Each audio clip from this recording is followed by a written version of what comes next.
Tempo da Quaresma, quarta semana, segunda-feira. Oração pessoal. Necessidade da oração, exemplo de Jesus. Jesus estava orando em certo lugar. Muitas passagens do Evangelho nos mostram Jesus que se retira e fica a sós para rezar. E o fato ganha destaque nos momentos mais importantes do seu ministério público, por ocasião do batismo, da escolha dos apóstolos, na primeira multiplicação dos pães, na transfiguração.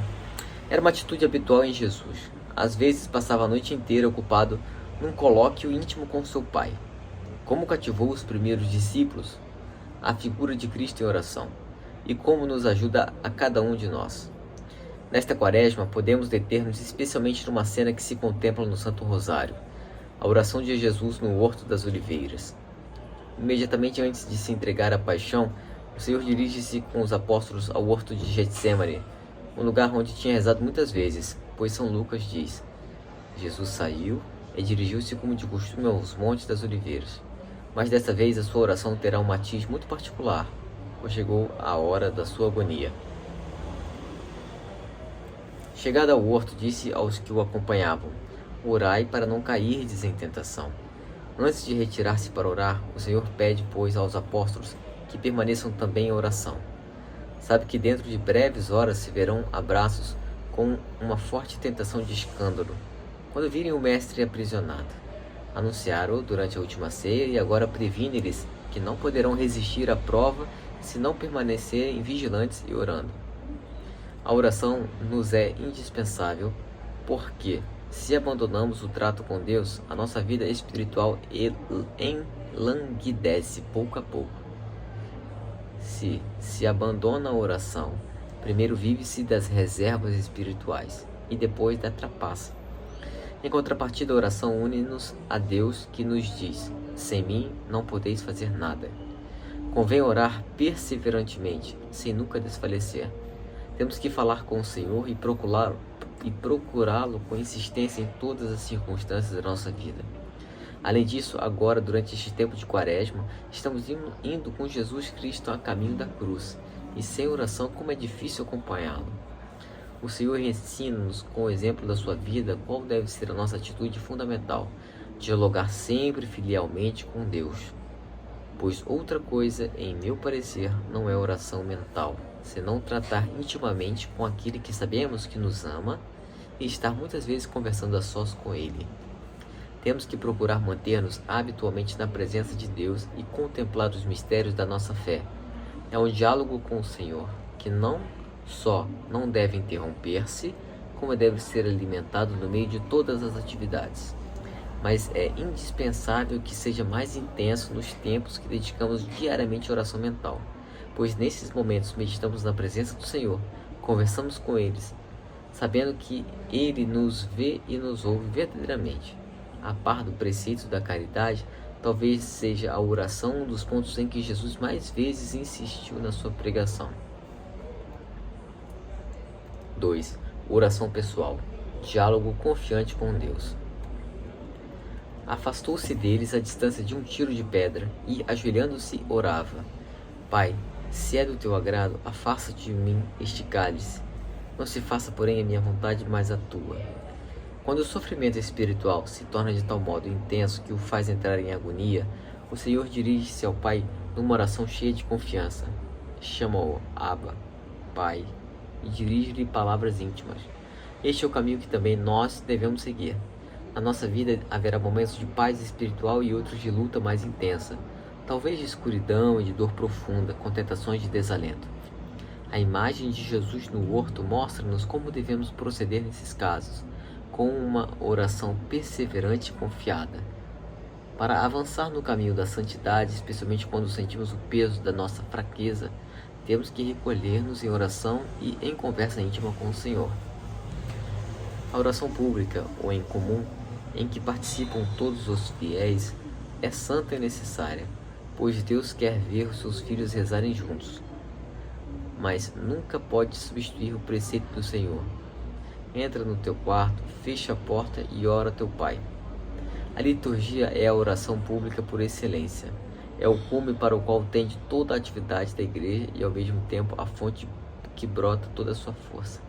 Mas a vida espiritual não se contém unicamente na participação da Sagrada Liturgia, pois o cristão, chamado a orar em comum, deve não obstante entrar também no seu quarto e orar a seu Pai, em segredo, e além disso, conforme ensina o apóstolo, deve rezar sem interrupções. Por outro lado, as orações feitas em comum com os outros cristãos também devem ser oração pessoal, enquanto os lábios as recitam com as pausas oportunas e a mente põe nelas toda a sua atenção. Na oração pessoal, fala-se com Deus como se conversa com um amigo, sabendo o presente e sempre atento ao que lhe dizemos, ouvindo-nos e respondendo. É nessa conversa íntima, como que agora procuramos manter com Deus, que abrimos a nossa alma ao Senhor, para adorá-lo, dar-lhe as graças, pedir-lhe ajuda e aprofundar, como os apóstolos, nos ensinamentos divinos. Escreveste-me, orar é falar com Deus. Mas de quê? De quê? Dele e de ti. Alegrias, tristezas, êxitos e malogros, ambições nobres, preocupações diárias, fraquezas e ações de graças e pedidos, e amor e desagravo. Em duas palavras, conhecê-lo e conhecer-te, ganhar intimidade. A nossa oração nunca pode ser anônima, impessoal, porque Deus, que redimiu todos os homens, deseja manter um diálogo com cada um deles. No fim, a salvação ou a condenação dependerá da correspondência pessoal de cada um. Deve, pois, a oração ser o diálogo de uma pessoa concreta, que tem um ideal e uma profissão concreta e determinadas amizades e umas graças de Deus específicas com seu Pai Deus. Empregar os meios para rezar com recolhimento e evitar as distrações. Depois de ter rezado, levantou-se, foi ter com os discípulos e achou-os adormecidos de tristeza. Disse-lhes: por que dormis? Levantai-vos e orai para não cair em tentação. Os apóstolos não seguiram a recomendação do Senhor. Ele os deixara ali perto dele, para que velassem e orassem, e assim não caíssem em tentação. Mas ainda não amavam o suficiente, e deixaram-se vencer pelo sono e pela fraqueza, abandonando Jesus naqueles momentos de agonia. O sono, imagem da fraqueza humana, permitiu que se apoderasse deles uma tristeza má, desfalecimento, desistência do espírito de luta. Não cairemos nessa situação se mantivermos vivo o diálogo com Deus, em cada tempo do nosso dia que dedicamos à oração. Para isso, teremos que recorrer frequentemente aos santos evangelhos ou a outro livro como este, para que nos ajudem a aproximar-nos mais do Senhor, a centrar esse diálogo em que nada nem ninguém nos pode substituir. Assim fizeram muitos santos, a não ser logo após a comunhão de Santa Teresa, jamais ousava começar a oração sem um livro. A minha alma temia tanto estar sem ele, como se fosse lutar contra muitas pessoas. Com este remédio, que era como uma companhia, ou a um escudo que teria que receber o ataque dos muitos pensamentos, ficava consolada. Temos que empregar os meios necessários para podermos entregar-nos a essa oração mental com recolhimento, no lugar mais adequado, de acordo com as circunstâncias pessoais, sempre que seja possível diante do Senhor no sacrário e na hora que tivermos determinado no nosso plano de vida. Devemos prevenir-nos também contra as distrações, o que exige em grande parte a mortificação da memória e da imaginação. Temos que evitar ter os sentidos despertos e a alma adormecida. Se lutarmos decididamente contra as distrações, o Senhor ajudar-nos-á a retornar ao diálogo com Ele.